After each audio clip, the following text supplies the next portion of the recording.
Bueno, ahí ya con lo que vimos hoy un poco ya terminamos la parte de geometría geométrica, que tiene que ver con todas las distancias. Lo último que vieron fueron las distancias, cálculo de distancias. Tenemos que pensar también cuándo va a ser el parcial. La idea es que el parcial involucra hasta la clase de hoy, ¿sí? Estamos pensando que el parcial podría ser, hoy estamos acá dos semanas, el 4 de noviembre, ¿no? Como para que tengan posibilidades de ver la práctica y preparar la materia. El 4 de noviembre sería el parcial de, que va a ser virtual, ¿no? Va a tener algunas preguntas, eh, creo que ya tuvieron parciales virtuales, ¿no? O sea, algunas son multiple choice, algunas para desarrollar, otro verdadero o falso. ¿Sí? Por lo menos esta primera parte de la materia que abarca marco de referencia, ya toda la parte de sistemas y marco de referencia y geometría elipsoide,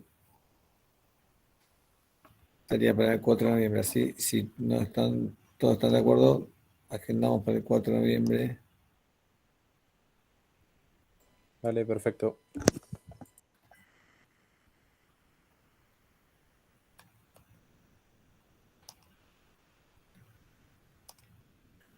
¿El parcial va a ser de preguntas teóricas o va a tener también de cálculo, digamos, ver qué calcular?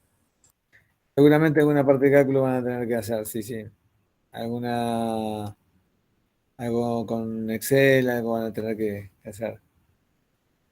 Ah, ok, perfecto. Mm. Hay preguntas teóricas y hay algún cálculo, cuando tengan, hay preguntas para desarrollar, algunas van a ser con un cálculo. No muy complejo, pero va a haber una parte de cálculo.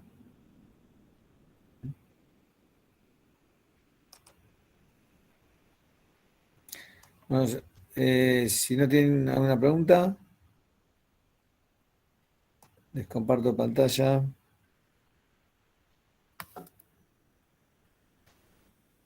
y hoy vamos a arrancar, vamos a iniciar con la parte de posicionamiento global, el sistema de posicionamiento global. Ponemos GPS porque, como vimos hace varias clases, eh, hoy se llama Global Navigation Satellite System, ¿no? GNSS, porque involucra a varios sistemas de posicionamiento global, el GNSS, ¿no? Este sistema de posicionamiento global o Global Positioning System de GPS es propio del Departamento de Defensa de los Estados Unidos, mientras que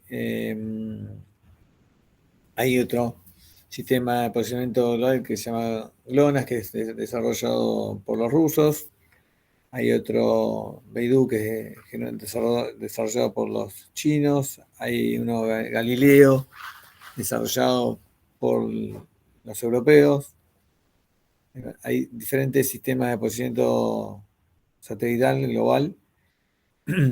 Entonces, todo el mundo lo conoce el sistema por GPS porque es el desarrollado por eh, los Estados Unidos de América y en definitiva fue el más popular, digamos, en el mundo de Occidente, ¿no?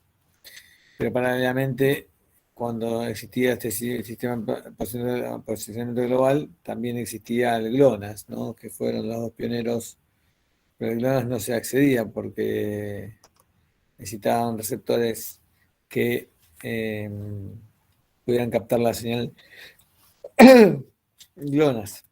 Entonces, como no existían en el mundo occidental esos receptores, eh, solamente existían en el mercado los GPS, pero con la apertura, digamos, la ruptura del muro en la década del 90, ya empezaron a difundirse más los sistemas de posicionamiento y hoy los receptores se los llama multiconstelación porque permiten recibir señales de diferentes constelaciones. Por eso ya no es más GPS, sino GNSS.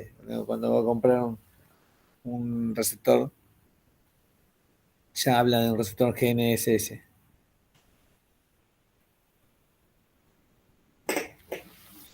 Pero como todos funcionan relativamente parecidos, nosotros nos vamos a abocar al sistema de posicionamiento global GPS, que es el más difundido y más conocido. ¿Sí? Para abordar este sistema de posicionamiento está dividido en 3 segmentos bien diferenciados. ¿Sí? El segmento espacial, que corresponden a los satélites y sus órbitas. El segmento de control, que corresponden a las estaciones de rastreo que controlan el sistema GPS. Y el segmento de los usuarios, que somos todos aquellos que tenemos un receptor GPS, ya sea de los de mano o de los que van en el auto hasta los geodésicos.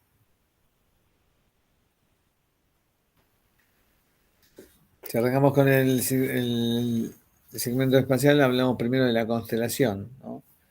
La constelación se define como una constelación de un mínimo de 24 satélites distribuidos en 6 planos orbitales,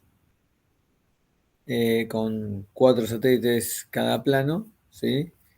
Y la altitud de los satélites son 20.200 kilómetros de altura respecto de la superficie terrestre. Y con una inclinación, como ven acá, de 55 grados. ¿Sí? Fíjense que esta órbita, se ve, digamos, la que mejor se ve, tiene acá una inclinación respecto al ecuador de 55 grados. O sea que no son circumpolares, ¿no? Y la distribución de estos planos, ¿sí? Es tal que permitan una distribución homogénea en todo el planeta. Esa distribución de los planos, al ser 6 planos, están cada 60 grados, ¿no? Entendiendo que un giro son 360 grados, los 6 planos orbitales están cada 60 grados con 4 satélites cada uno. La idea de esta distribución, digamos, de la constelación, es que en cualquier lugar del mundo, ¿sí?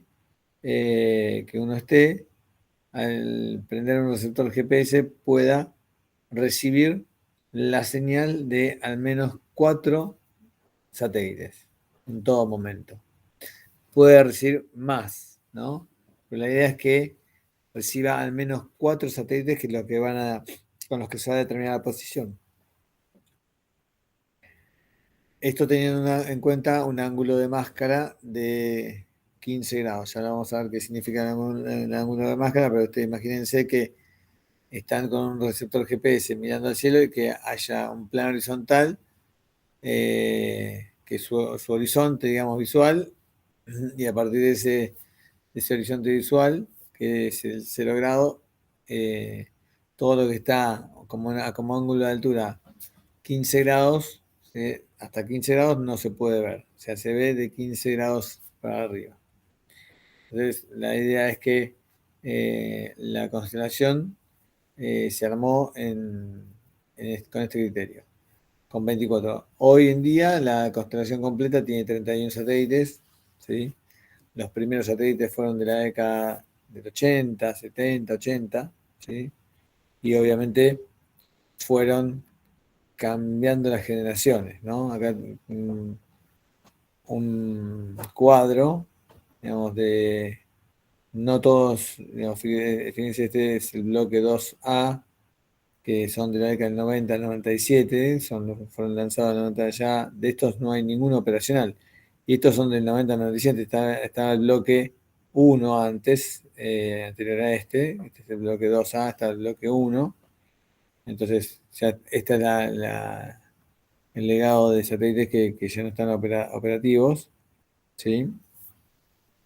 Porque los satélites se generan con un periodo de vida del satélite que tiene que ver con las baterías, ¿no? Hay paneles solares que alimentan las baterías, pero las baterías obviamente tienen un tiempo de vida útil y se calcula esto entre 7 años y medio aproximadamente. Algunos funcionan más años, ¿no? Fíjense que el último decomisado fue en el año 2019, ¿no? Pero ya no hay más operativos. Después vienen digamos, los que hoy en día están operativos, que continuamente se van lanzando y van modernizando la tecnología, ¿no? Este es el bloque 2R, que tiene 8 operacionales, ¿sí? Acá está en el tipo de frecuencia, que ya la vamos a ver un poco más adelante, ¿sí? Después está el bloque 2RM, que es el bloque 2R modernizado, ¿sí? Y estos son lanzados de 2005 a 2009 en adelante. Hay 7 operativos. El bloque 2F, ¿sí? Que hay 12 operativos de estos satélites. Y las mejoras son, obviamente, mejora en las señales que hay GPS. Fíjense que acá solamente, después lo vamos a ver un poco más en detalle, ¿no? Pero tiene frecuencia L1, L2, código P. Preciso, acá tienen código A sobre L1, código preciso sobre L1 y L2. Después va avanzando ya a partir del 2005 se puso un código civil para la frecuencia L2. Tienen códigos militares nuevos. A medida que van avanzando en la tecnología, le van sumando potencialidad. Acá en el bloque 2F implementaron una tercera frecuencia, tenemos L1, L2 y acá tenemos la L5, ¿sí? Han mejorado los relojes atómicos, ¿sí? Mejoran la precisión de la señal y en cuanto a la fortaleza de la señal y a la calidad, ¿sí? Y acá estos también fueron desarrollados para 12 años, ¿sí? Cuando los anteriores eran 7,5. O sea, a medida que va avanzando la tecnología, van avanzando en mejorar los sistemas de posicionamiento de los satélites, ¿sí? El bloque 3, el bloque 3F, hay solamente 4 operacionales, ¿sí? Y el primero fue lanzado en el 2018. Y estos ya tienen 15 años de vida, ¿no? Previstas, pueden durar más, ¿sí? Pero es como que establecen eh, digamos, una vida mínima útil del satélite. Después pueden explorar, pueden extender su vida útil por más tiempo.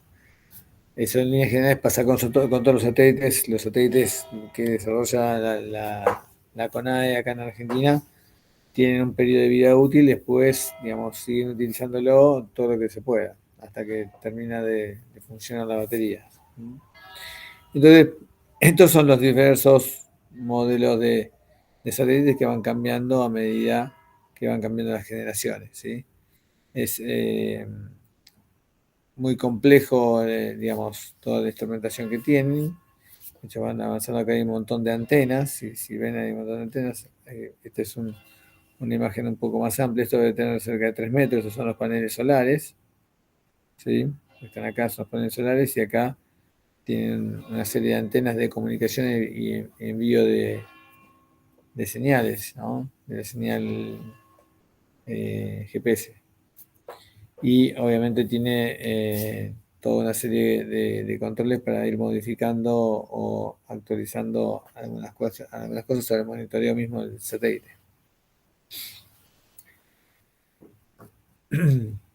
Y como les mostraba acá, esa distribución de satélites este es un poco un gráfico nominal, donde se pueden ver los 6 planos orbitales que están definidos por letras A, B, C, D, E y F, ¿sí? Donde hay 4 satélites por cada plano nominalmente. Pueden haber más, ¿sí? Porque acá, por ejemplo, estos eh, indican que fueron desaparecidos, pero obviamente dentro de esta constelación, dentro de este plano, hay otros satélites, ¿sí? Que lo usan de reemplazo. O sea, por eso hay 31 activos hoy en día, 31 satélites activos, y que están funcionando todos, pero los que uno necesita son mínimo 24, ¿no?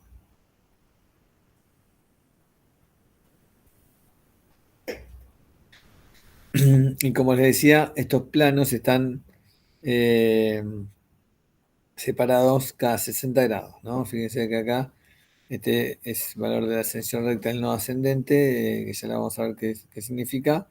Acá tiene un azimut, digamos, un valor de ascensión recta de 317, más 6017, más 6077, y así sucesivamente, ¿no? Y en este caso los ángulos de altura, digamos, del satélite respecto al ecuador, ¿sí? Que tiene cada uno, porque estos satélites se van moviendo muy rápidamente. Para que tengan en cuenta el periodo de un satélite son 12 horas, es decir, que recorre 2 veces la Tierra en el día. Van a una velocidad, para hacer eso, a 20.200 kilómetros de altura de la Tierra, es que van a una velocidad muy, muy, muy rápida. Bien. Ahora, ¿cómo se mueven estos satélites alrededor de la Tierra? ¿Cómo es que se produce este movimiento de satélites alrededor de la Tierra? Obviamente, esto funciona gracias a las leyes de Kepler, ¿sí? La primera ley de Kepler describe el movimiento de un cuerpo respecto a otro debido a la atracción de masas, que esto se reduce en una cónica, ¿sí? Estando uno de los dos cuerpos en el foco de la cónica. Es decir, primero que hay una atracción de masas, ¿no? Hay una masa que tiene la Tierra y la masa del satélite, ¿sí? Si no hay movimiento, tenemos aplicar la ley de Newton, es la atracción de los cuerpos. Ahora, cuando hay un movimiento de un cuerpo respecto a otro, ya involucran las leyes de Kepler. Entonces, cuando hay movimiento del satélite que tiene menos masa respecto a la Tierra, que tiene la masa mayor, ¿sí? Ese movimiento describe una cónica, ¿sí? Y en el foco de esa elipse está la masa mayor, o sea, está la Tierra, ¿sí? Entonces acá, como ven, si en el sistema de Tierra-satélite, si supusiéramos una Tierra ideal y consideramos un campo gravitatorio central, es decir, sin, eh, sin las inhomogeneidades que tiene la Tierra, ¿sí? El movimiento del satélite alrededor de la Tierra se reduce a una elipse en cuyo foco está la Tierra, ¿sí? Entonces, cuando hablamos de la determinación de órbitas, lo que tenemos que hablar de la determinación de las coordenadas de un satélite es determinar su movimiento, ¿sí? Nosotros tenemos que conocer las coordenadas del satélite en cada instante, ¿sí? Ahora, esas coordenadas obviamente nos interesan que estén en,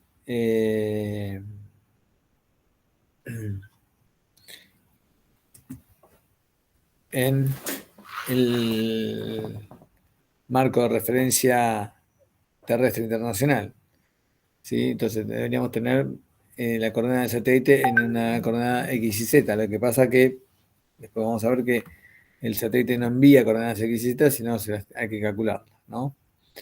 Entonces,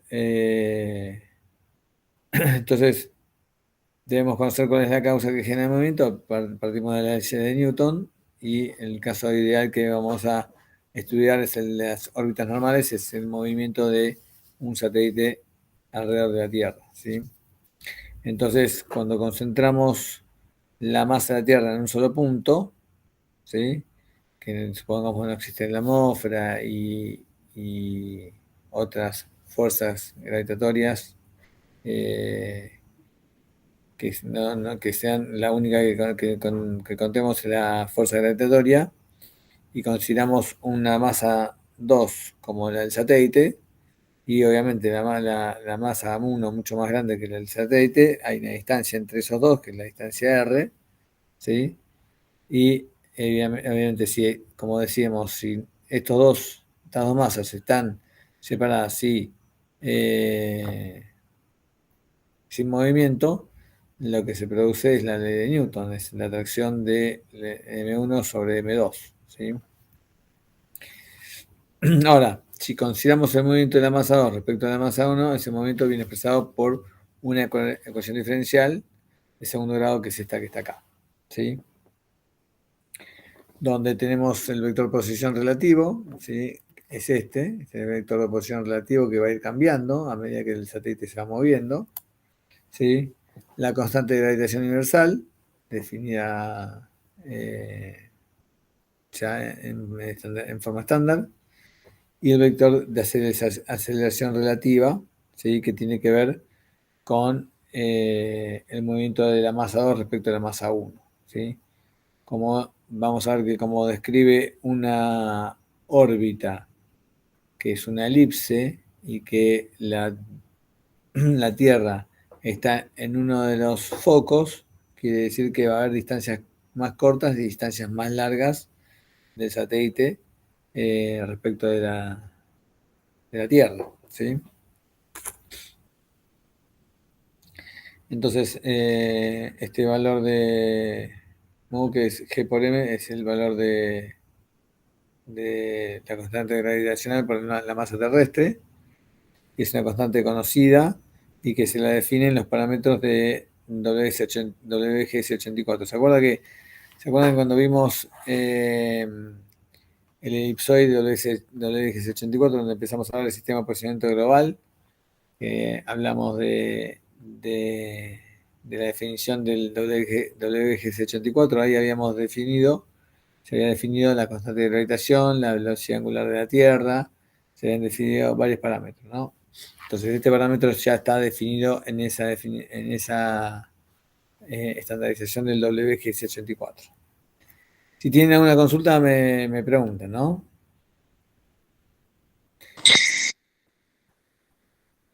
Sí, por ahora no. Bien. Obviamente vamos a tener en cuenta que la masa del satélite respecto a la masa de la Tierra es despreciable, entonces tenemos esta ecuación que deriva de esta original, ¿sí? En esta otra, y la solución analítica a esta ecuación, no la vamos a desarrollar nosotros, es un problema clásico de la mecánica celeste donde esta resolución nos lleva al movimiento kepleriano, ¿no? O sea, las tres leyes de Kepler que vamos a ver ahora. Y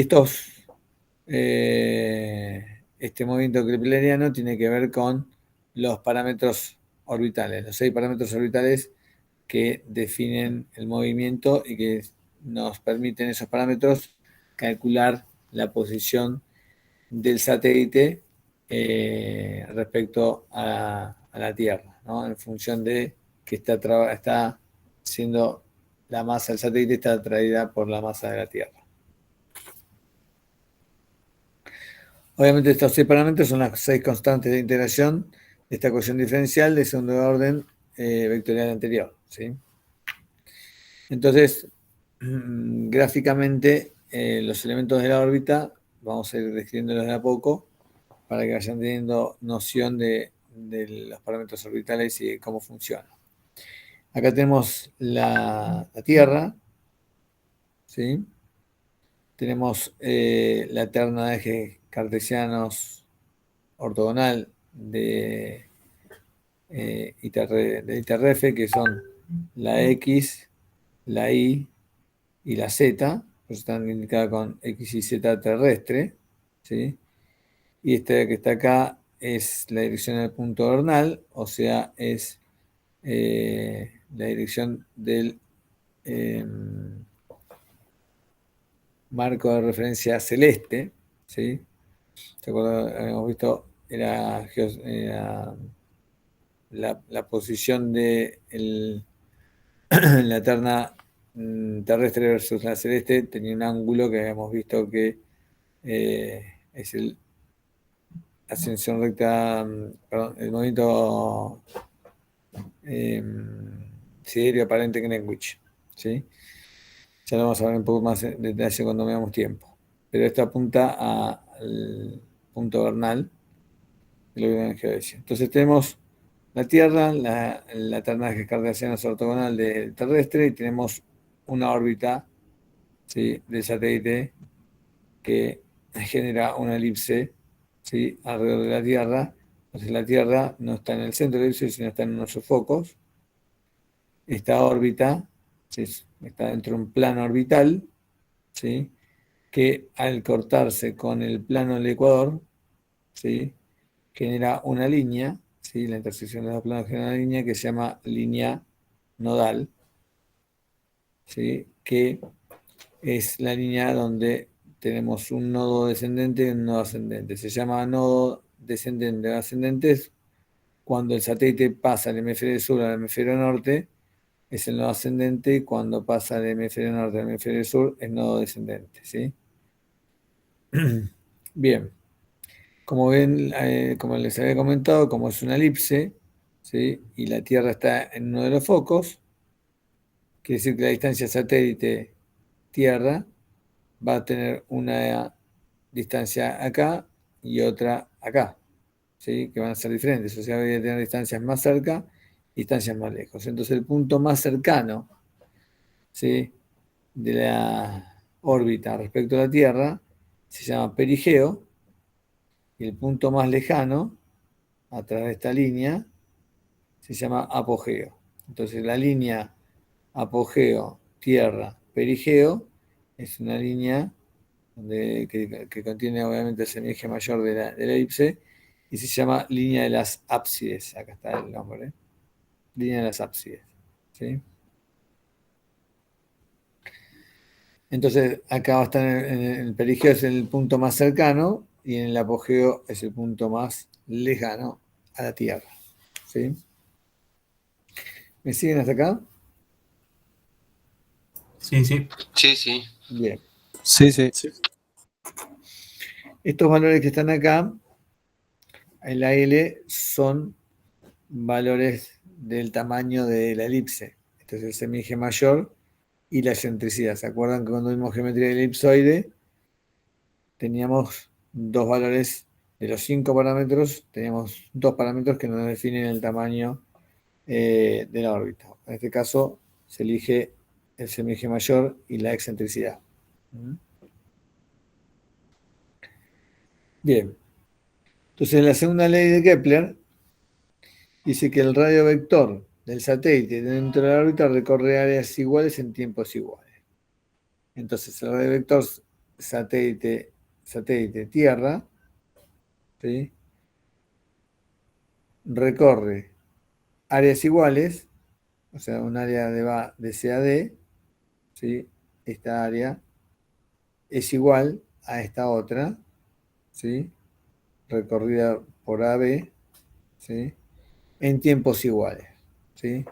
O sea, este recorrido, ¿sí?, describe un área que está acá, ¿sí?, que es igual al área que describe acá, ¿sí?, respecto de este recorrido de AB, ¿sí? Entonces, como pueden ver, el recorrido de AB es mucho más corto que este que está acá, ¿sí? Entonces, para recorrer las mismas áreas, ¿sí?, esto lo tengo que hacer mucho más rápido, y esto mucho más lento. De tal manera que podamos equiparar las dos superficies. Esta superficie se equipara con esta, ¿sí? Entonces, al decir que este recorrido por acá es más rápido que este de acá, obviamente queremos decir que el satélite no tiene una velocidad constante, ¿sí? Acá va a ir mucho más rápido, ¿sí? Y acá va a ir más lento. ¿Por qué acá va más rápido y acá va más lento? ¿Qué les parece?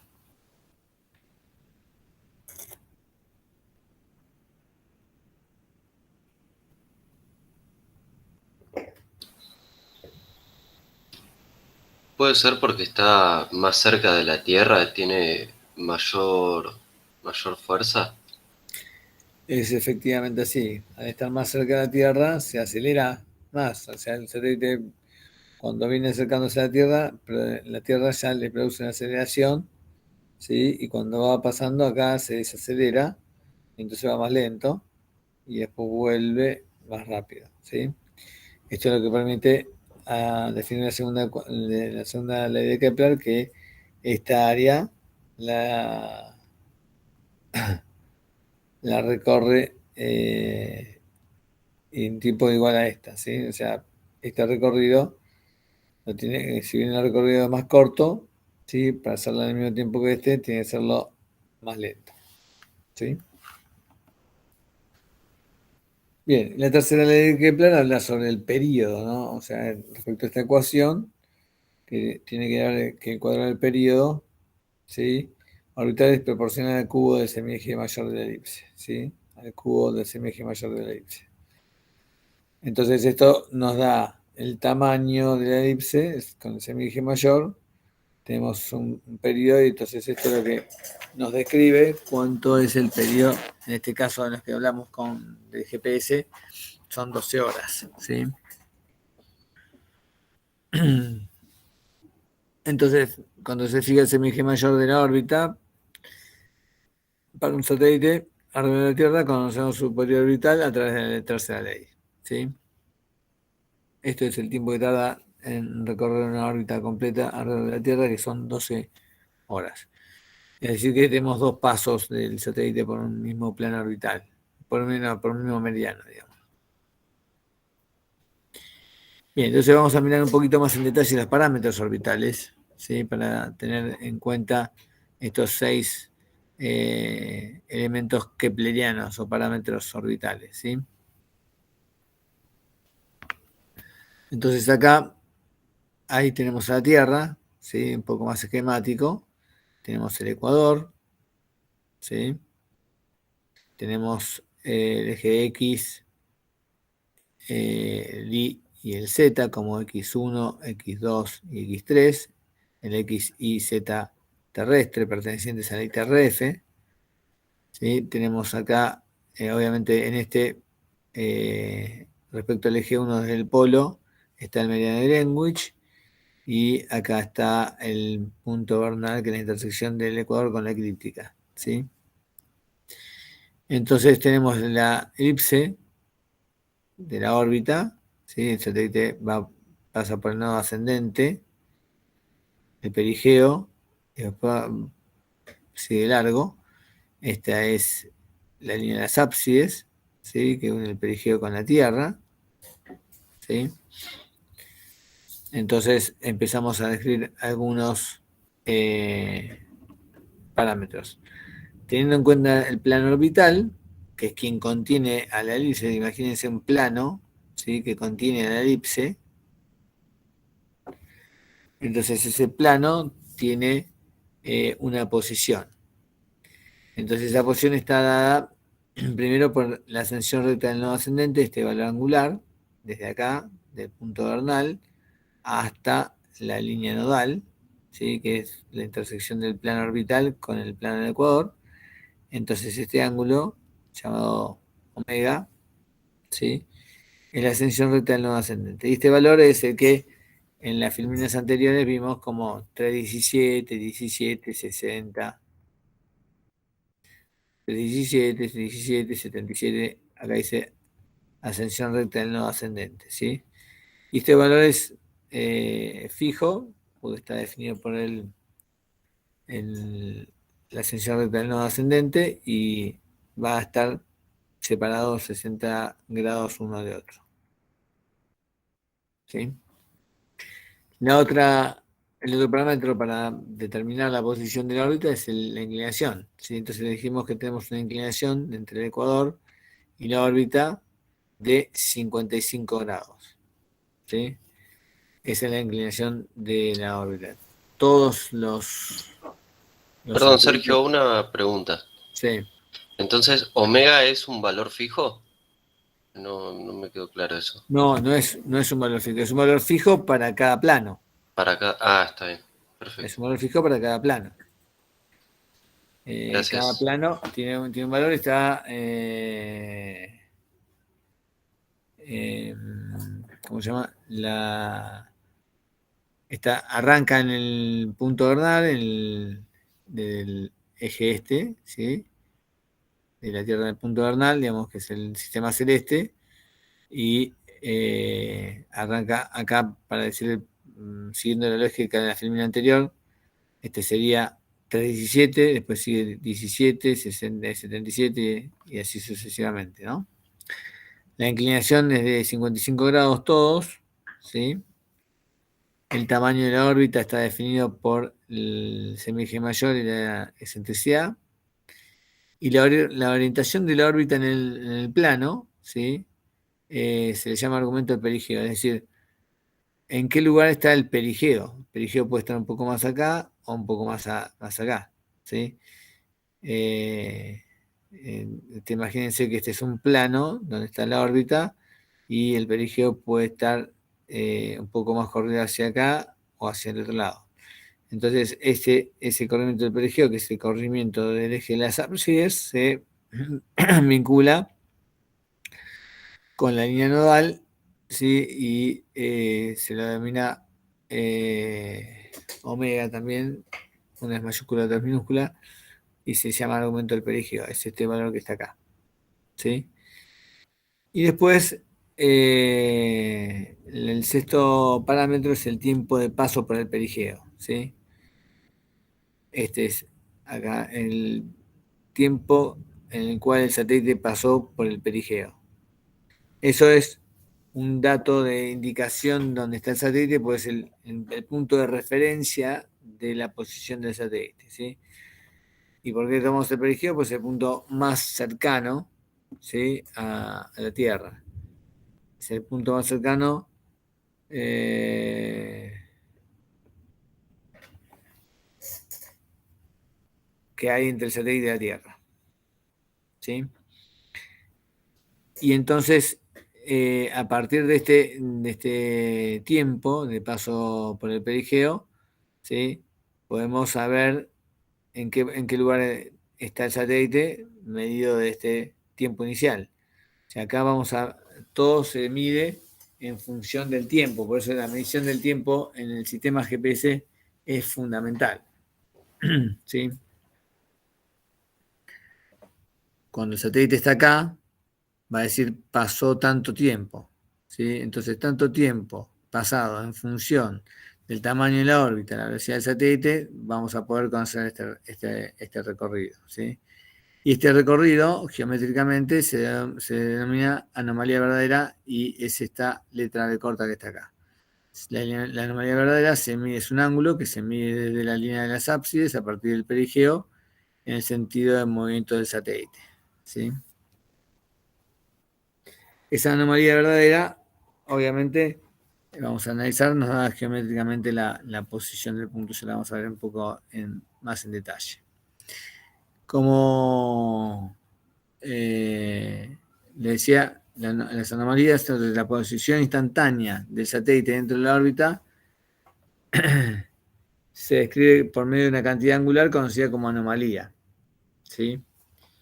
Y existen varios tipos de anomalía en función del cálculo. Está la anomalía real, digamos que es llamada anomalía verdadera, que es el ángulo medido en el plano de la órbita, ¿sí? Desde el geocentro, ¿sí? Entre la línea de las ábsides y la posición del satélite. O sea, perigeo, geocentro, apogeo. Es la línea de las ábsides, pero si miramos acá, el ángulo viene del perigeo, del geocentro, hasta la posición del satélite. O sea, este es el ángulo anomalía verdadera. ¿Sí? Después tenemos la anomalía excéntrica, que es un ángulo, ¿sí?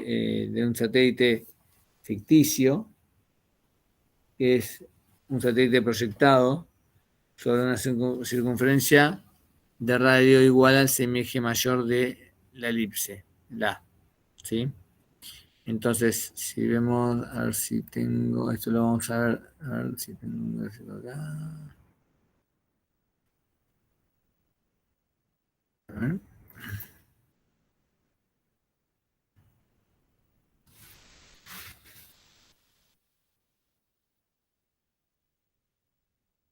Bien.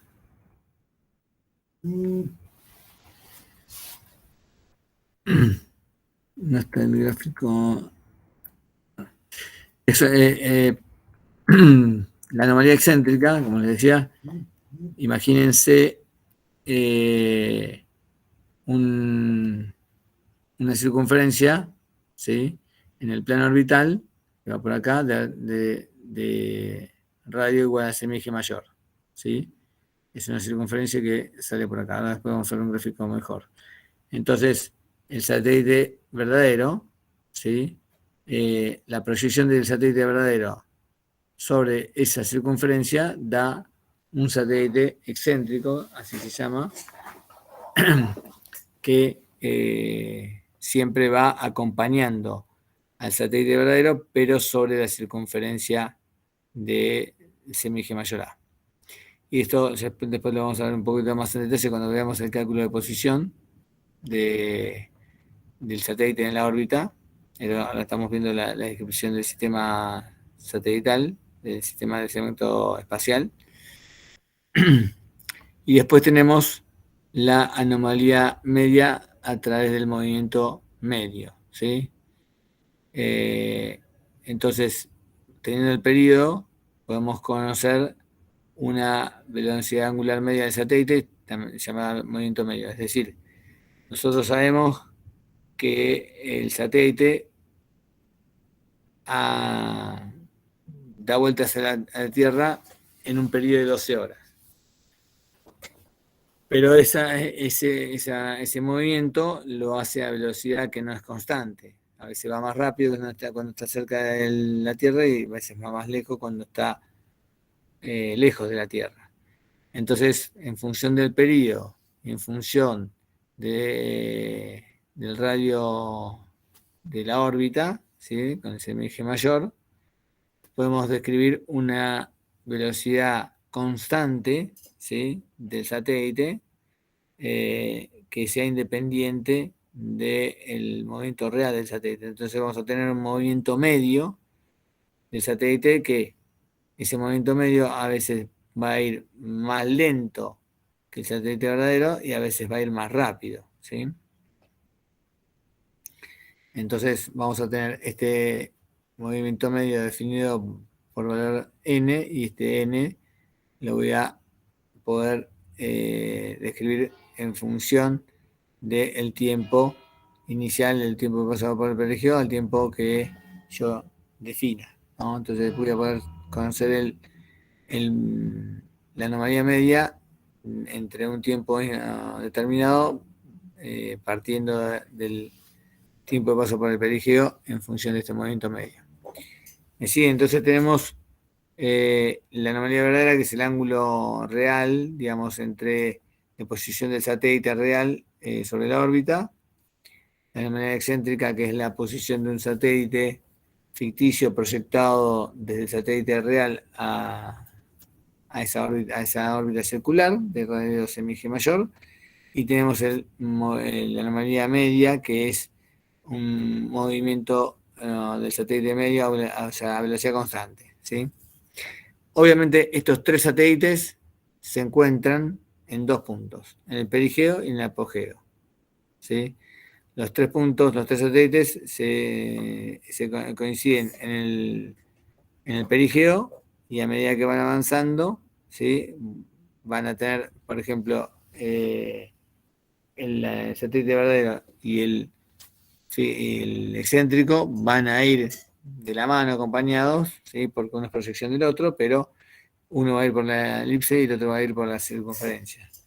Y el satélite medio, ¿sí? Que va a una velocidad media, va a ir más avanzado, va a ir más lento al inicio por el estar cerca del perigeo, y el perigeo del satélite verdadero va más rápido, y cuando llega al apogeo el satélite verdadero va más lento, y el satélite medio va a ir más rápido, o sea, velocidad constante, y se va a juntar en el apogeo.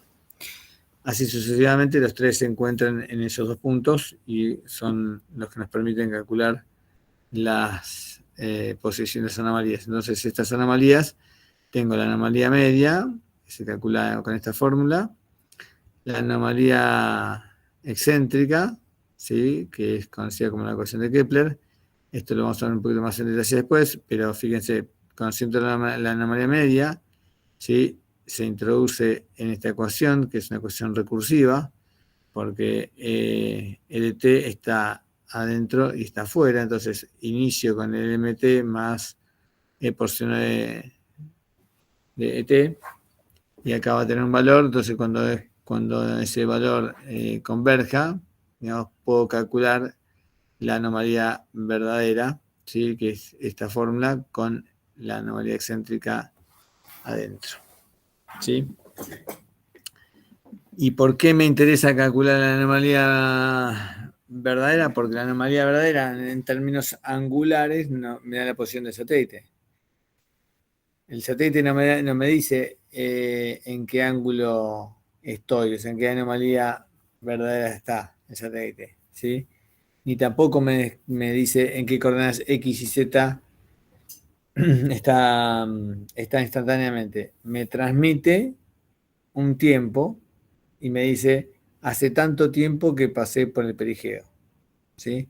Obviamente, ¿por qué me dice esto? Porque el satélite tiene relojes atómicos, ¿sí? Entonces el sistema de tiempo GPS es un sistema muy preciso, es un sistema atómico de tiempo y muy controlado. Entonces, al pasarme la información que hace tanto tiempo pasó por el perigeo, en función de ese dato, con la anomalía media, la anomalía excéntrica, y eso puesto en la ecuación de la anomalía verdadera, me da el valor de la anomalía verdadera, o sea, me da el valor angular. Me da el valor angular. Yo puedo medir la distancia, ¿sí? Satélite de la Tierra, entonces ya me permite calcular coordenadas en un sistema de coordenadas polares. Tengo ángulo y distancia, ¿no? ¿Me siguen con esto o no? Acá está un gráfico mejor, ¿no? Entonces, esto es el plano, todo esto es el plano orbital, esta es la órbita, ¿sí? Entonces acá tengo el centro de la órbita, tengo el geocentro, o sea, el centro más de la Tierra, tengo el perigeo y el apogeo, ¿sí? Entonces tengo un satélite que sale de acá, va a parar por acá, tengo circunferencia, ¿sí? De eje mayor A, ¿sí? Que es esta que está acá. Entonces el satélite verdadero tiene este radio vector, ¿sí? Y este ángulo es la anomalía verdadera, ¿sí? Y este R es el radio vector entre el satélite y el geocentro. La proyección de este satélite sobre la circunferencia, es decir, a 90 grados del semieje mayor, ¿sí? La proyección de este satélite sobre la órbita de la circunferencia me da el satélite excéntrico, ¿sí?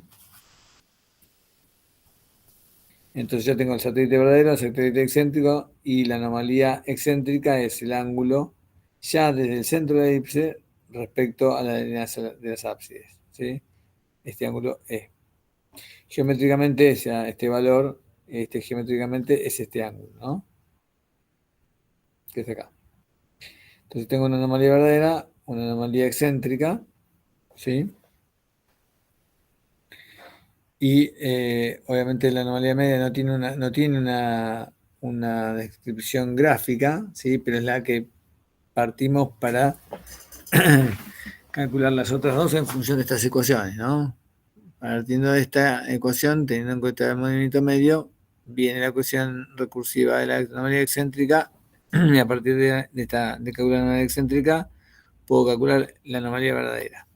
Que lo que me interesa calcular es este ángulo realmente, ¿no?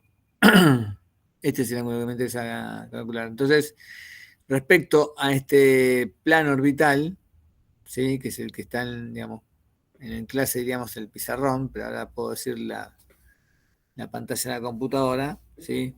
Tengo dos ejes de coordenadas, el que le llamamos E1, ¿sí? Que se corresponde con la línea de las ábsides, y del eje centro perpendicular a E1, E2, ¿sí? Y E3 es el que sale de la pantalla, es el tercer eje que sale de la pantalla del plano orbital, ¿sí? Ahora bien, si yo tengo la posición del satélite a través de este ángulo y tengo la distancia, puedo tener, en el sistema de coordenadas polares, puedo tener una coordenada N1, o sea, proyectar este punto hasta N1 y proyectar este punto, este satélite sobre el eje E2, o sea, puedo tener dos coordenadas, E1 y E2, ¿sí? E1 acá y E2 acá.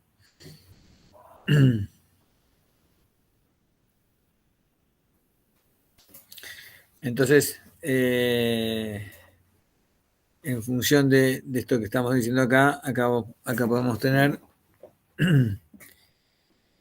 R es igual a semieje mayor, ¿sí?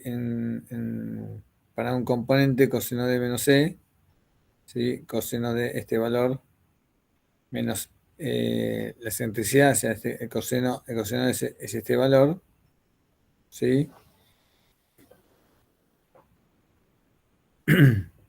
Menos E, que es la excentricidad primera. Y acá tenemos, esto tiene que ver con la geometría del elipsoide, raíz de 1 menos E cuadrado por seno de E, es el otro componente, ¿sí? Para obtener este valor, tenemos este y, porque acá tenemos el coseno de menos E, es este pedazo que está acá, ¿sí? Y la raíz de 1 menos E cuadrado, que lo habíamos calculado cuando calculamos esto en la geometría del elipsoide, Z, por el seno de E, nos da este valor, ¿sí? O sea, tenemos este valor E1 y este valor E2, ¿sí? Ahora lo que se puede asemejar a R por coseno de B y R por seno de B, siendo B la anomalía verdadera, o sea, el radio vector, ¿sí? Por el coseno de B me da este tramito y por el seno de B me da este otro tramo, ¿sí? Entonces, yo ya tengo, a partir de la anomalía verdadera, tengo una coordenada E1 y E2, ¿sí? Una coordenada orbital, ¿sí? Del satélite, o sea, de acuerdo a un sistema de coordenadas orbitales que es E1, E2 y E3, ¿sí? Obviamente E3 va a ser 0 porque estamos hablando de dos dimensiones, ¿sí? Entonces yo ya tengo coordenadas E1 y E2 en el sistema orbital, necesitaría que esas coordenadas E1 y E2, ¿sí? En el sistema orbital las pueda pasar a X y Z del sistema de referencia terrestre internacional, ¿sí? Teniendo en cuenta que cuando hablamos acá, yo tengo el satélite, ¿sí? Tengo el centro de masas, ¿sí? Yo acá tengo una terna de ejes cartesianos ortogonal X1, X2 y X3, ¿sí? Lo que yo tengo en el plano orbital es la posición del satélite, ¿sí? En función del eje E1, ¿sí? Y del eje E2, ¿sí? Acá van a tener esta posición. Acá tengo una coordenada y acá tengo otra, ¿no? Esta es E2 y esta es E1, ¿sí? Entonces yo necesito pasar de estas coordenadas E1, E2 a X y Z. ¿Me siguen con esto? Sí, sí, Sí. perfecto. Entonces, para pasar, ¿sí?, de el sistema orbital al sistema terrestre, digamos, convencional ITRF, tengo que hacer algunas rotaciones. En este caso vamos a hacer 3 rotaciones, ¿sí? Porque acá tengo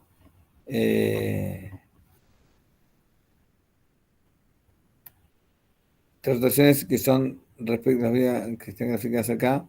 Sí, pues una respecto al eje 3, al eje E3, otra respecto al eje E1 y otra respecto de nuevo al eje E3. Entonces vamos a ver cómo es cada una, ¿sí? Tengo el satélite, tengo la órbita del satélite, dijimos que tengo el sistema X, Y y Z, ¿sí? Y acá tengo el E1 en dirección de la línea de las ábsides, E2 perpendicular, que no quiere decir que coincida con la línea nodal, ¿eh? Eso ténganlo en cuenta porque a veces por este gráfico pareciera que la E2 coincide con la línea nodal y no necesariamente es así. Va a coincidir si este valor es 90 grados, o sea, si el argumento del perigeo, este valor, es 90 grados. Si no, no va a coincidir, ¿sí? Entonces tengo E1, E2 y para afuera E3 el sistema de coordenadas orbital. Entonces, yo tengo coordenadas E1, E2 y E3 de la posición del satélite. Lo que necesito es obtener esas coordenadas en X y Z, y para eso hacemos 3 rotaciones. Dijimos que la primera es respecto al eje 3 en un ángulo menos omega. Entonces, este es el E1, esta es la posición E1 del perigeo, ¿sí? Y tengo respecto a E3, giro menos en el argumento del perigeo. O sea, en la línea de las ábsides, que es esta que está acá, pasa a coincidir con la línea nodal, porque reduje mi argumento del perigeo de este valor a 0, ¿sí? Entonces, la línea nodal coincide con la línea de las ábsides. Y esa es la primera rotación, ¿sí? La segunda rotación, que es la que está descrita acá, es respecto al eje E1 ahora, ¿sí? Y un ángulo menos la inclinación. ¿Qué quiere decir? Ahora el E1 me quedó acá. Pasé de estar en esta dirección, girarlo, me queda en la línea de las ábsides, ¿sí? Entonces, ahora tengo que el plano orbital, ¿sí?, lo inclino hasta el plano de ecuador, o sea, menos I.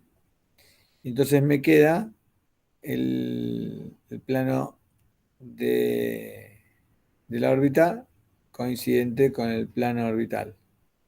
Entonces, pero el E3 de vuelta me queda perpendicular, y en este sentido me queda en el sentido del eje Z, ¿sí? Y el tercer eje, la tercera rotación es respecto al L3, o sea, perpendicular al plano orbital, y lo giro menos omega, o sea, menos ascensión respecto al nodo ascendente. Entonces oriento respecto al punto vernal, y después le sumo un angulito que está entre el punto vernal y la dirección en Greenwich, que se llama tiempo cero aparente en Greenwich, para vincularme con el eje X y Z terrestres, ¿sí? Este es el último giro respecto al 3, y un ángulo menos omega para hacer coincidir la línea de las ábsides con la línea que pasa por la inclinación vernal, ¿sí? Entonces, de esas 3 rotaciones, cuando uno pone un sistema de coordenadas E1, E2 y E3, ¿sí?, a través de estas rotaciones, obtiene las coordenadas del satélite en el sistema X y Z. O sea, ahí puedo decir que un satélite tiene coordenadas X y Z. ¿Sí? Pero ya lo vimos un poquito por encima, pero sabemos que para poder determinar la posición de un receptor GPS que mira los satélites en forma instantánea, ¿sí? Necesito, y lo vamos a ver después, 4 satélites. Entonces puedo determinar la posición de uno y necesito determinar la posición de 3 más porque lo que hace el receptor GPS es medir la distancia satélite-receptor. Entonces, con 4 intersecciones, o sea, con 4 distancias, define la posición del receptor GPS. ¿Sí? Después vamos a ver un poquito más en detalle para el cálculo de la posición del satélite, pero lo que quería describirle que como segmento espacial están los satélites, están los movimientos keplerianos de los satélites, y están los parámetros orbitales, y en función de esos parámetros orbitales podemos calcular la coordenada del satélite en la órbita en el sistema ITRF, ¿sí? Y es el elemento que necesitamos prioritario para hacer cálculos, y que esto se calcula a partir de conocer el tiempo de paso por el perigeo y en cada instante cuánto es lo que se movió el satélite.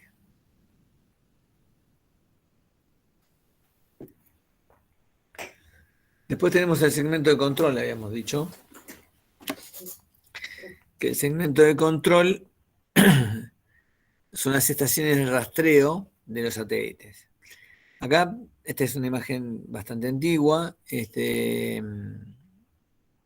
Las estrellitas que están en negro, ¿sí? Son las estrellas, son las posiciones de los observatorios GPS originales, con el cual se definió el sistema de posicionamiento satelital GPS.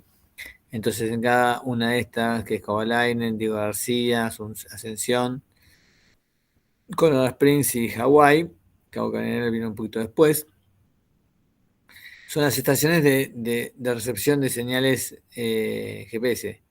Excepto estas que están acá, el resto están muy cerca del Ecuador. ¿Y por qué muy cerca del Ecuador? Porque como son órbitas circumpolares, no son circumpolares, siempre el satélite pasa por el Ecuador, ¿no?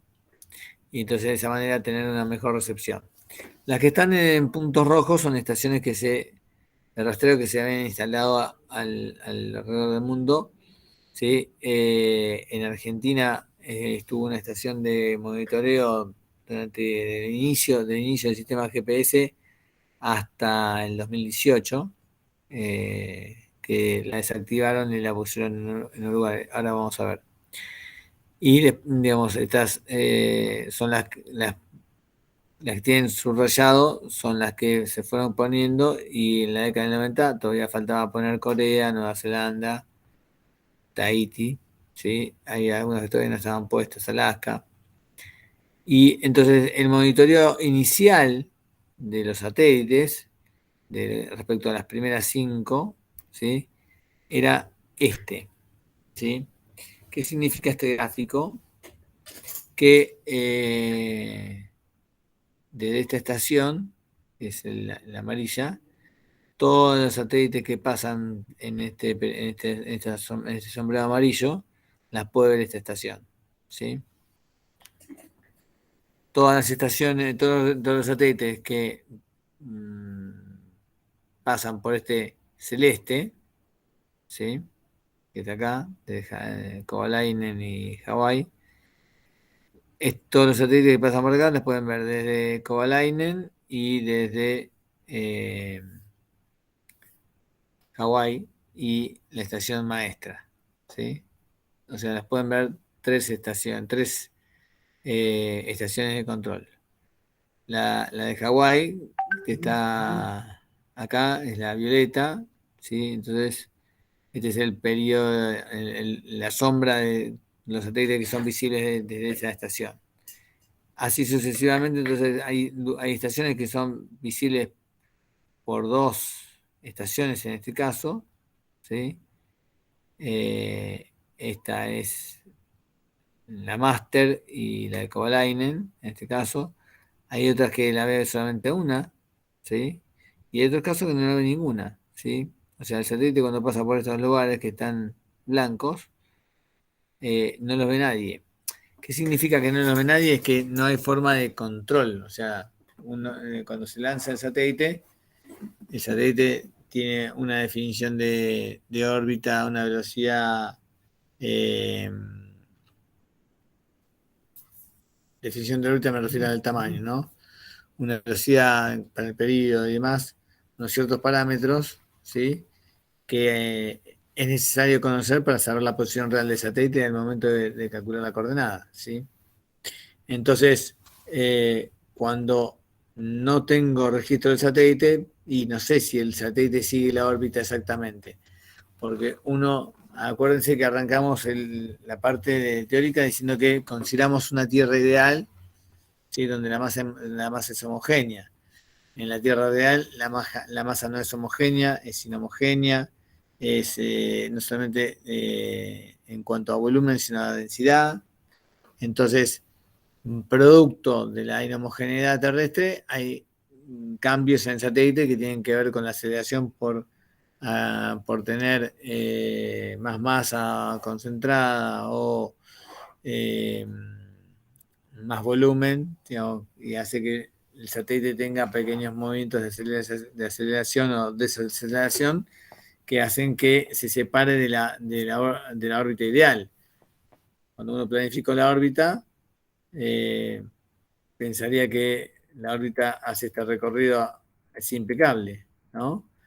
Pero realmente no hace ese recorrido impecable. ¿Por qué? Porque está sufriendo la atracción de la Tierra, ya no puntual, sino real, con cordilleras, con fondos oceánicos, con diferentes densidades de la corteza que afectan en mayor o menor medida al satélite. Entonces, es como que el satélite va haciendo unos pequeños movimientos alrededor de la órbita que son en función de la influencia de otros factores, que tiene que ver uno con la Tierra, otro puede ser con la Luna, con el Sol. Entonces hay movimientos que hay que corregir para que estén asemejados a la órbita ideal.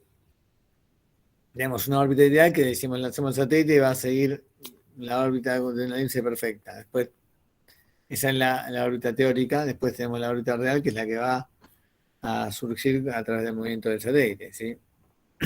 Entonces esas diferencias hay que conocerlas para corregirlas. Entonces, este era el inicio del segmento de control con estas pocas estaciones. Este es el segmento de control más actualizado, donde se mantienen las que hemos visto. Alaska, estos son Cabo Cañaveral, esta estación en Washington. La Argentina pasó a Uruguay, ¿sí?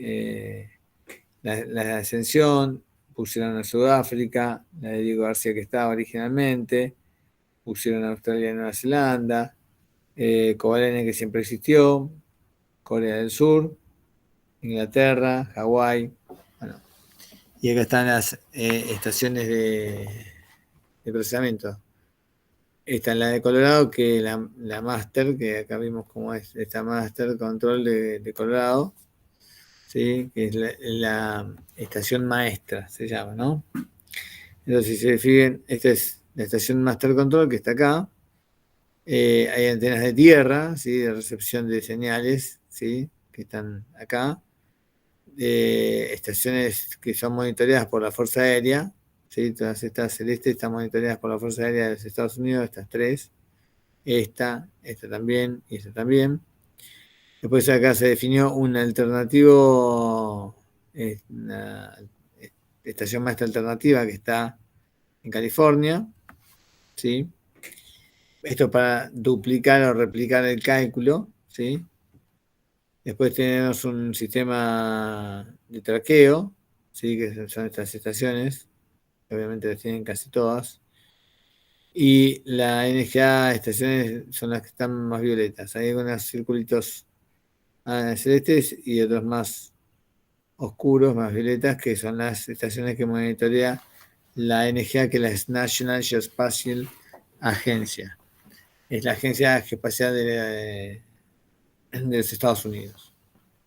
Entonces el tema parece un poco más actualizado ya con los datos en funcionamiento. Y claro, ahora con todas esas estaciones, el cubrimiento del sistema de monitoreo, sistema de control, es mucho mayor. ¿Qué quiere decir?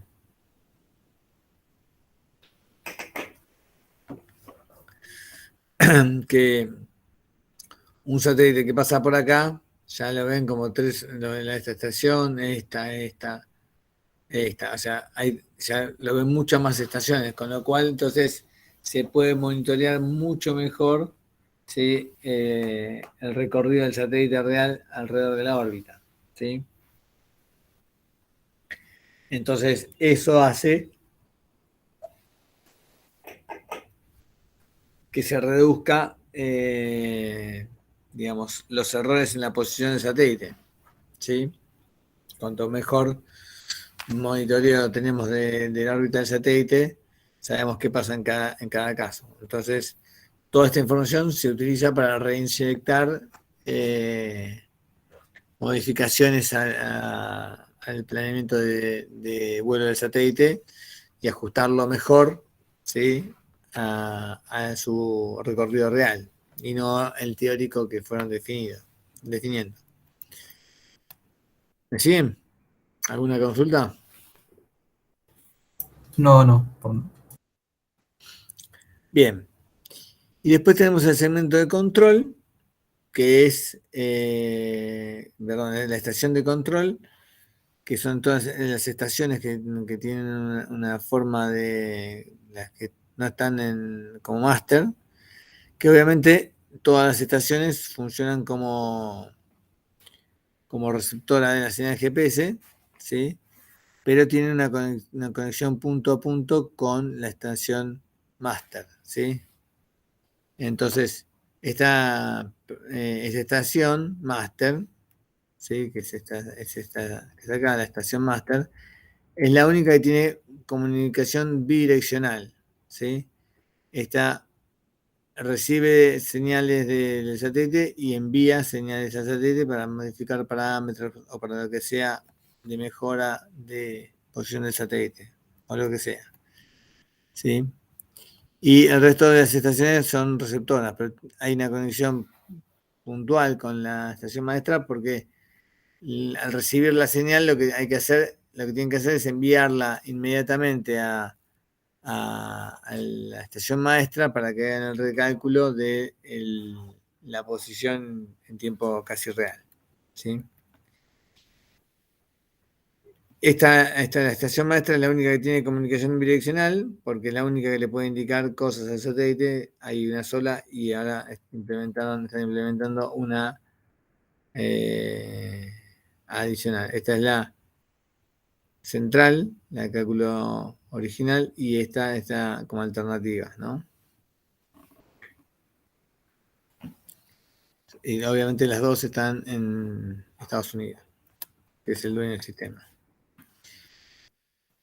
Entonces las estaciones de monitoreo, como les decía, se componen de las receptoras de señales GPS distribuidas por todo el mundo, con alguna característica en particular, ¿sí? Pero todas las estaciones de observatorio del mundo, excepto las que están en Estados Unidos, digamos, tienen... es una estación con un reloj atómico asociado y una comunicación punto a punto con la estación maestra. Entonces recibe la señal de un satélite la estación que está en Uruguay y inmediatamente lo deriva a la estación maestra, ¿sí? De tal manera de poder hacer el cálculo y mejorar, digamos, la posición del satélite en la órbita, mejorar la órbita. ¿Me siguen? Sí, sí, perfecto.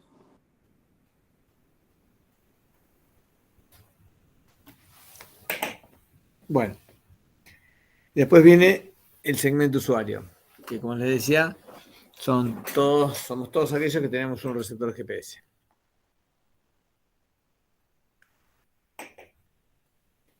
Y lo más fácil de describir es en las tres formas de navegación, ¿sí? Estos son los 4 satélites que están orbitando alrededor de la Tierra. Entonces, o bien puede estar en el sistema aéreo, ¿sí? Y recibir señales de los 4 satélites, o bien estar en un barco, recibir señales de los 4 satélites, o bien estar en un auto, recibiendo señales de los 4 satélites. Cuando mejor tengamos descrita la posición de estos 4 satélites, mejor voy a obtener la posición del satélite en el avión y así y todo en el auto o en el barco, ¿sí? Lo importante es tener una muy buena medición de los datos provenientes del GPS. Bien, para definir el segmento usuario, como les decía, cualquier receptor que se tenga y como constitución es el receptor y el software de aplicación, o sea, un receptor que permita recibir la información del satélite y un módulo que lo pueda procesar, ¿sí? Procesar el dato GPS. Entonces, las aplicaciones obviamente son infinitas. Cada vez que miramos son inacabables, inagotables las posibilidades de uso del sistema GPS. En principio, lo que hablamos al principio de navegación en general, sea a nivel terrestre, aérea y marítima o marina, para levantamientos geodésicos, topográficos y cartográficos, ahí estamos muy orientados nosotros, para estudios geodinámicos y geofísicos, para detección remota de elementos de la topósfera y la ionosfera, para transporte de tiempo y frecuencia, porque sabemos que el sistema GPS está basado en tiempo atómico, y para N aplicaciones más, las que para navegar con el satélite, el navegador GPS, el mapa cartográfico dentro del auto, digamos, infinidad de utilidades. Y los receptores GPS van desde el tamaño de un reloj de pulsera, ¿sí? Hasta un servidor de datos GPS, digamos, y obviamente la medición GPS en forma estándar es la misma de esta terrible computadora que debe tener una antena en un techo respecto de este teléfono, ¿sí? Entonces, hay varias opciones. Está el chip que resuelve el GPS hoy está en el auto, en el teléfono. Bueno, acá está en el teléfono es en el reloj, en el auto, digamos. La idea es que hay muchas posibilidades de tener GPS de diferentes tamaños. Obviamente todas van a cambiar en función del costo, ¿no? ¿Qué quiero decir con esto? Que a menor valor, digamos, tenemos un GPS básico, le agregamos muchos miles de dólares y vamos a tener GPS con muchas más capacidades. Pero hay algo que les quiero decir, es que no importa si tenemos un receptor GPS de $100, ¿sí? Para meter bueno, puesto en un reloj sería mucho más caro, pero un navegador GPS, ¿sí? De estos de mano, que pueden salir $100 y pico, o puesto en el auto, respecto al geodésico, que puede salir miles de dólares, en posición autónoma, ¿sí? Cuando lo prendo y me da la coordenada donde estoy, o sea, a través de la medición de 4 satélites, el entorno de error es el mismo, ¿sí? Lo que pasa es que el que sale miles de dólares tiene posibilidades de procesar la información de manera diferente para obtener distancias entre puntos milimétricas, ¿sí?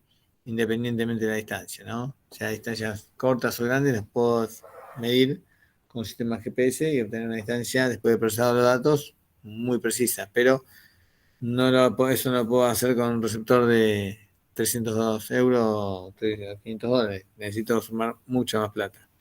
Pero básicamente el concepto de esto es si mi intención era comprarme un GPS para navegar con el auto, ¿sí? Algo de este estilo, ¿sí? Y lo pagué $20.000, ¿sí? Tiré $19.900 porque para un receptor de este estilo podría ser una de $100 o 200, $300 que no de 20.000, ¿sí? Entonces, para forma autónoma todo funciona más o menos parecido. Entonces, dentro de la clasificación del sistema GPS dentro de los receptores, hay para que un receptor funcione, tiene que tener 5 elementos imprescindibles, ¿sí? Tiene que tener la antena, tiene que tener una sección de radiofrecuencia, tiene que tener un microprocesador o el firmware de procesamiento que va en la plaqueta madre del sistema, un oscilador que replique la señal y una fuente de alimentación. Esos son los 5 elementos imprescindibles para que tiene un GPS. Obviamente, a partir de ahí después uno le agrega accesorios. Entonces, interfaz de usuario es la pantallita para poder interactuar, ¿sí? Memoria para grabar los puntos que medí. En el caso de que fuese un receptor topográfico, tengo que tener un dispositivo puesto en la estación. Esto es un trípode, ¿sí? Puertos, ¿sí? De comunicaciones para sacar e ingresar datos, ¿no? Medidos y para replantearse los ingresos directamente, ¿no? Y después tienen otros dispositivos de transmisión y demás, pero me quería destacar en estos 5 primeros que están discriminados acá. Tengo la antena, un cable que me lleva a la sección de radiofrecuencia, saca la información para ponerlo en el microprocesador, replica la oscilación por la cual viene el satélite, y todo esto va alimentado con una fuente de energía, porque si no, no funciona nada. ¿Alguna duda?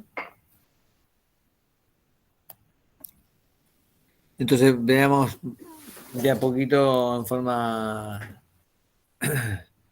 rápida los 5 componentes, ¿no? Ahí tenemos la antena GPS, que es el verdadero sensor y que el objetivo es convertir la radiación electromagnética que viene del satélite en señal eléctrica y viceversa, digamos, para poder trabajar con esa señal, ¿sí? Siempre todas las antenas tienen un preamplificador. ¿Por qué? Porque la señal está viendo de 20.200 kilómetros de distancia, entonces llega con mucha dificultad. Entonces es conveniente, y todos tienen un preamplificador que amplifica esa misma señal, ¿sí? Para evitar pérdidas de datos, ¿no? Y de información. Los tipos de antenas que hay son, y acá ya nos adentramos un poco más en la parte topográfica, ¿no? Estos navegadores de acá no tienen ese tipo de antena, ¿no? Entonces, estos tipos de antenas son clásicos de equipos topográficos o geodésicos, ¿sí? Estas antenas, obviamente fabricadas por diferentes empresas, ¿sí?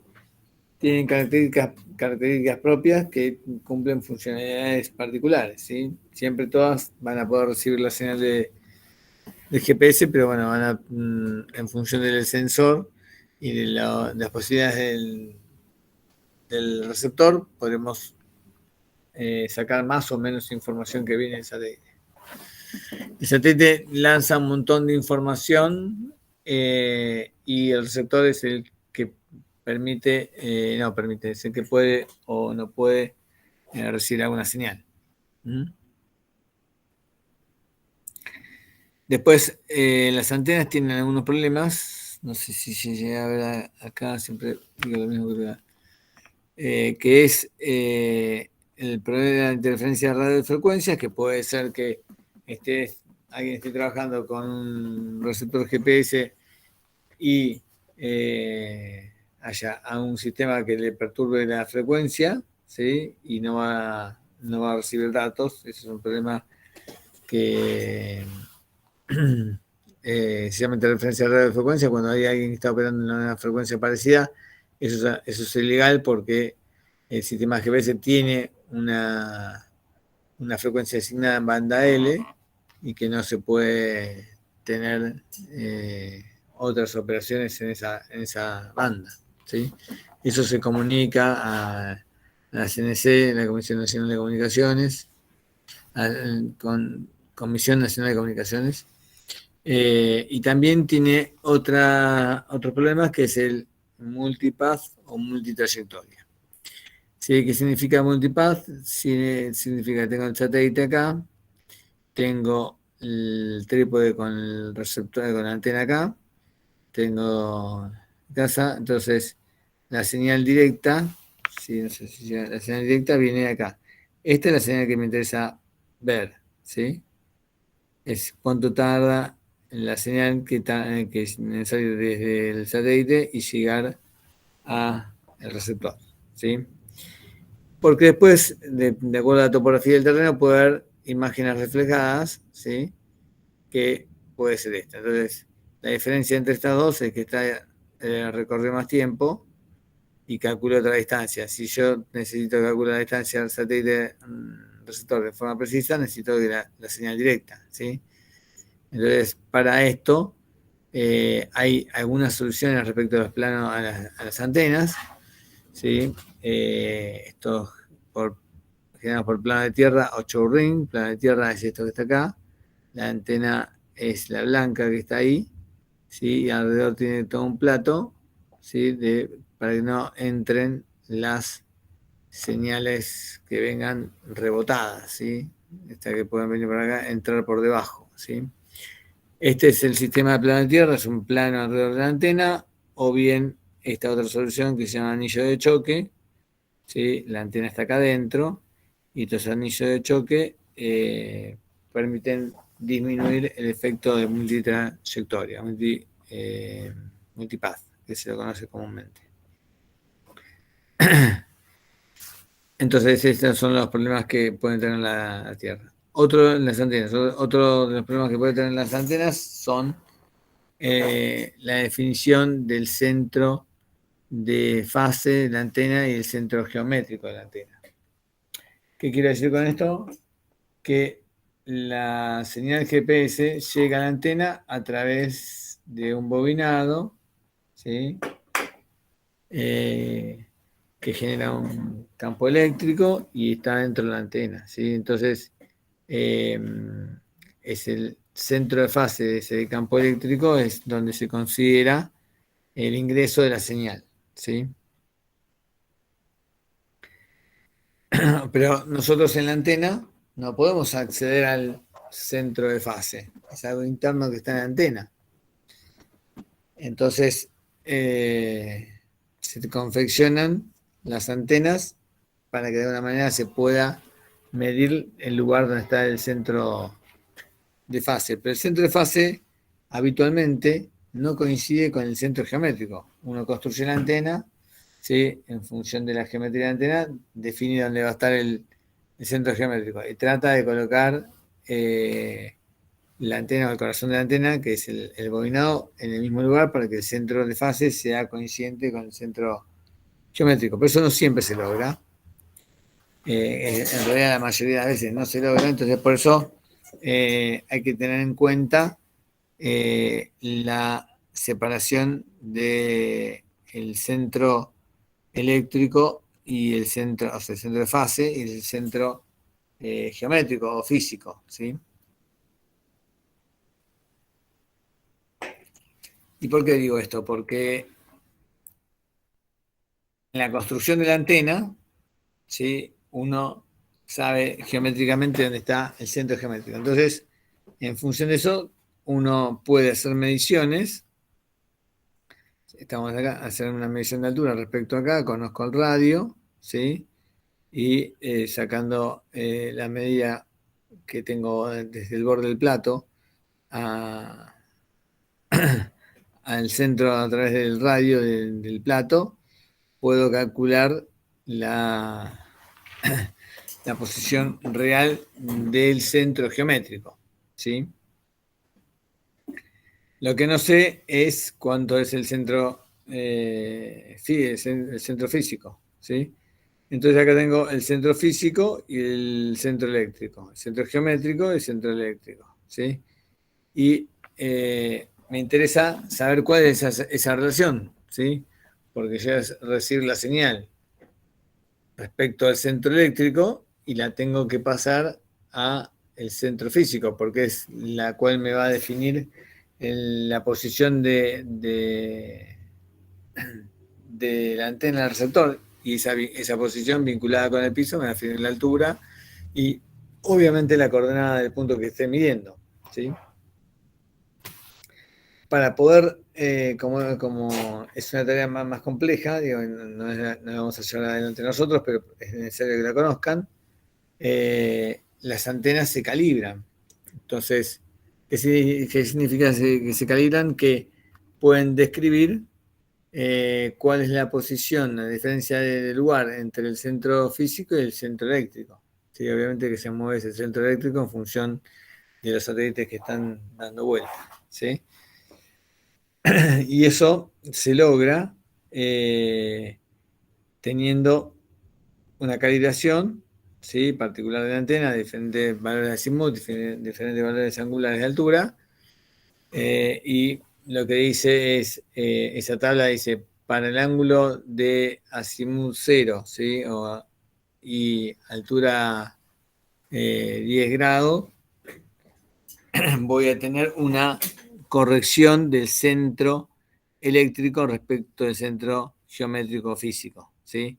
Y que eso se calcula para el procesamiento de datos GPS en forma científica. Entonces, para saber esa diferencia en grados de azimut y altura, ¿sí? Se hace una calibración de la antena y se hace un informe de calibración de antena, ¿sí? Entonces, cuando uno compra una antena, después puede acceder a ese informe de calibración, ¿sí? Y puede cargarlo en el software de procesamiento. Esto habitualmente no se utiliza en ningún software comercial. Esto se usa en software científico, ¿sí? Que se busca medir vectores largos con muchísima precisión. Y en general los profesionales no trabajan esto. Pero lo que es importante es que para trabajar con estas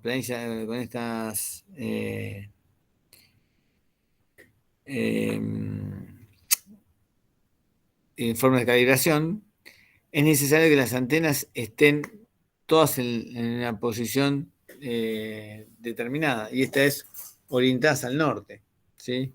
Para poder utilizar el informe de calibración de cada antena, en la medición todas tienen que tener la misma orientación hacia el norte geográfico, ¿sí? Porque las calibraciones vienen respecto del azimut, vienen respecto al norte geográfico. Entonces, todas las antenas tienen una muesca que dice hacia dónde tiene que estar apuntada la antena. Y en este sentido, todas tienen que estar apuntadas al norte geográfico. Entonces, lo que uno hace cuando coloca la estación, coloca la antena, entonces orienta esa flechita que está discriminada en la antena hacia el norte geográfico. Entonces, todas las antenas están vinculadas al norte geográfico, entonces se pueden hacer las calibraciones, porque las calibraciones también están en el norte geográfico. Sí, no tomamos la precaución de orientar las antenas al norte geográfico, la calibración no es la correcta, porque las calibraciones son con la antena vinculada al norte geográfico. No sé si me siguen con todo esto. Medio trabalenguas, pero... Sí. Por ahora va bien. Bien. Entonces, cuando veamos la parte de GPS, cuando veamos el equipo GPS, van a ver que tiene una marca, el equipo, que esa es la que hay que orientar hacia el norte gráfico si queremos trabajar con los archivos de calibración. Si no queremos trabajar con los archivos de calibración, no se hace nada de esto. Los condicionantes de las antenas GPS es, bueno, que debe ser omnidireccional y tiene que tener preamplificación, esto lo habíamos diciendo recién, y que el cable de separación entre la antena y el receptor no sea muy largo porque se pierde mucha señal, y si no, si es muy largo, hay que preamplificar en algún momento del recorrido de distancia entre la antena y el receptor para que funcione bien. El tipo más frecuente de antenas se llama microstrip, eso es por una... O sea, la forma de que está procesado la reducción del multipath. Algunas es por software como la microstrip, o otras es por construcción como es la choke ring. ¿No? Acá la choke ring, ven que este es un anillo, se llama anillo de choques, esto es una pieza única, ¿sí? Torneada, sin soldaduras, y por eso es mucho más costosa. Y después el diseño del receptor tiene que conseguir la mínima variación de fase entre el centro eléctrico y el centro geométrico, de tal manera de eliminar errores, ¿sí? Bien. Y después, ahí estamos hablando de la orientación y la calibración por orientación a diferentes alturas del satélite en trabajos geodésicos o geodinámicos. Esto es importante, y sobre todo con software que permitan incluir esa calibración, ¿sí? Y después, para evitar el multipath, le decía, lo mejor es utilizar las anillas de Chorin o algún sistema de software o de plano de tierra que impida calcular, no calcular, sino recibir multitrayectoria. Entonces, la sección radiofrecuencia, como veníamos diciendo antes, son las conocidas en la jerga como cuántos canales tiene el receptor, a través de cuántos canales puede recibir información de satélite. Hoy, eso en un momento era un problema porque incluía una tecnología anterior. Entonces los receptores originales venían con 9, algunos venían con 12 canales, y 12 canales era la maravilla. Y hoy hay receptores GPS o GNSS de 400 canales, ¿sí? Porque el objetivo de estos canales es recorrer la señal de satélite, ¿sí? La señal electromagnética, y convertirla en un impulso eléctrico, ¿sí? Para que pueda decodificarse la información y poder calcular la distancia satélite-receptor en todo momento, ¿sí? Y la idea es que los canales hoy en día originalmente eran pocos, y por eso había en los receptores viejos técnicas de seguimiento de satélite a través de los diferentes canales, y hoy en día esto no es mayor problema porque los canales son los que sobran hoy en día en función de la tecnología, ¿sí? Después, el microprocesador es el que controla la operación del receptor. Esto incluye la adquisición de la señal, el procesamiento de la señal y la decodificación del mensaje de navegación, ¿sí? Y las funciones adicionales que tiene es cálculos de posiciones absolutas, o sea, cuál es la posición absoluta del punto que estoy midiendo, las velocidades, los rumbos, distancias que tienen que recorrer en función de la coordenada que se establezca, ¿sí? La conversión de datos, o sea, todo el cálculo, ¿sí? Lo hace de coordenadas, lo hace el microprocesador, ¿sí? Pero hay una parte que es la radiofrecuencia, que es la que trae la señal. Y después el oscilador y la fuente de alimentación, el oscilador es lo más importante porque el oscilador es el que replica la señal GPS. Ustedes, no sé si vieron en topografía el funcionamiento de las estaciones totales, ¿sí? La estación total emite una señal, rebota en el prisma y vuelve, y en función del análisis de la señal de ida y de vuelta es que pueden calcular la distancia, ¿no? Acá no hay una señal emitida por el satélite, ¿sí? Solamente se recibe una señal, entonces para poder comparar esa señal con algo, el oscilador del GPS genera una oscilación en la misma frecuencia que tiene el receptor GPS y es la que permite calcular la distancia, ya la vamos a ver un poquito más en detalle, ¿no? Obviamente es el que se ocupa de generar la frecuencia patrón y después las réplicas de esas frecuencias para trabajos con diferentes frecuencias, ¿eh? Y también estas frecuencias están monitoreadas por un reloj atómico, como dice cesio, rubidio o masa de hidrógeno, ¿sí? Y que eso después se traslada a la medición del tiempo, ¿no? Muchas veces uno acomoda su reloj a veces el sistema de GPS, que es el más preciso, ¿sí? Y después la fuente de alimentación es el elemento encargado de aportar energía, así que siempre es una batería de la más variada posibilidad que hay en función del fabricante, y puede ser recargable o no, pero es indispensable estar con baterías bien alimentadas, ¿sí? Y en cuanto a interfaz de usuario, ¿sí? Que hablamos, es todo lo que el receptor me puede brindar, ¿sí? En principio, como decíamos, la función del receptor es obtener la coordenada, ¿sí?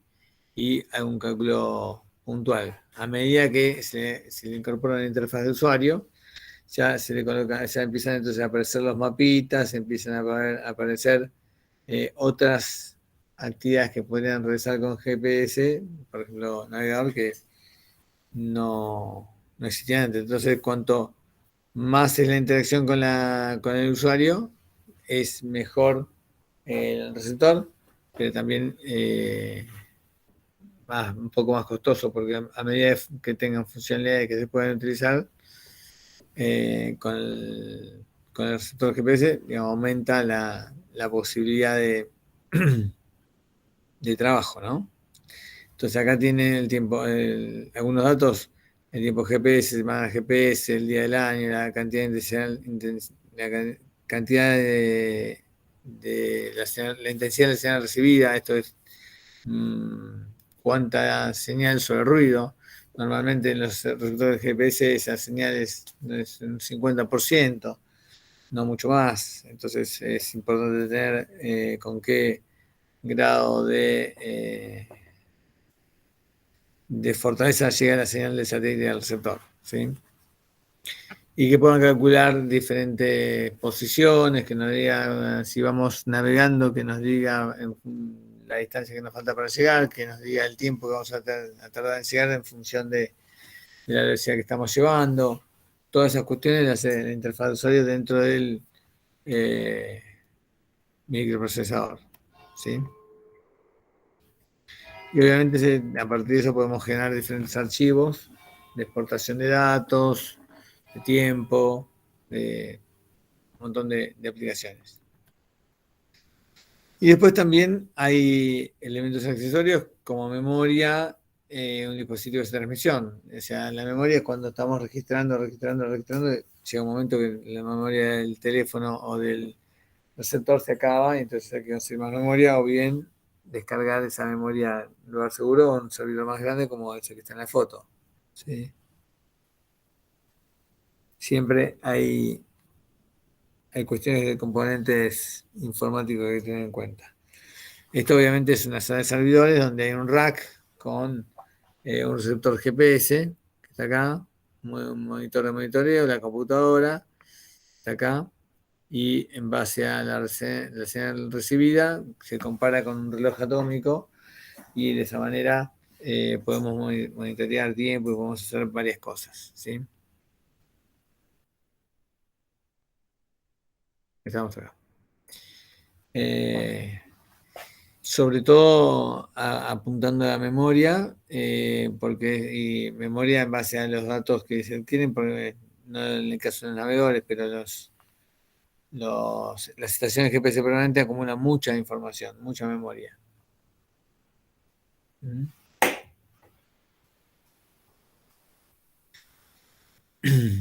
Bien. Después también hay dispositivos de transmisión. Pueden tener una transmisión de tiempo vía internet, transmisión de tiempo o de señal vía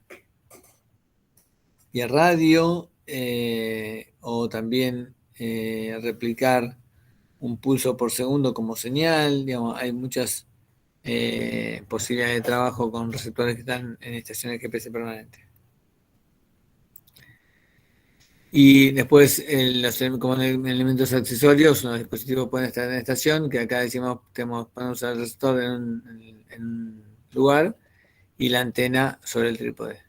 Obviamente que hay cables que comunican esto, ¿sí? La antena con el receptor, y lo importante es que el cable no sea muy largo, ¿sí? Y después están los trípodes, los bípodes, la mochila, todo el equipo que haga falta para operar y trabajar más tranquilo. ¿Hay alguna duda hasta acá? No. No, por ahora no mucho. Bien. No, llegamos hasta acá. Esto es lo que vimos hasta ahora. Es un poco la descripción de los 3 segmentos: espacial, control y usuario. ¿Sí? Entonces, este es el primer pantallazo. Vamos a volver fundamentalmente sobre el segmento espacial para ver cómo se calculó más detallado de la coordenada y ejemplos claros respecto a eso. Así que, si no tienen ninguna consulta, dejo de presentar, si puedo.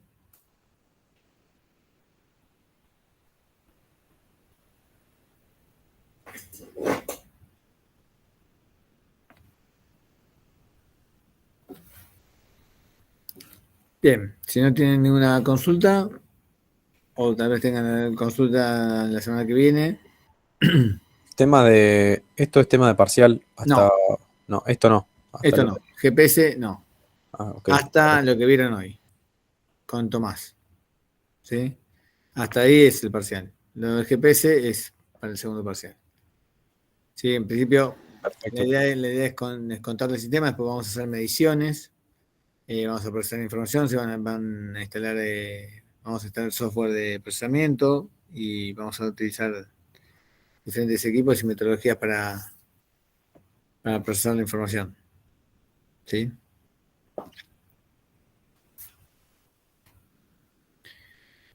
Bien, si no tienen consultas, nos estaríamos viendo el jueves que viene.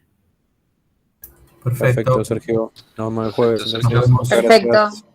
Nos vemos. Muchas gracias. Hasta luego. Chao, chao. Chao, gracias. Buen fin de-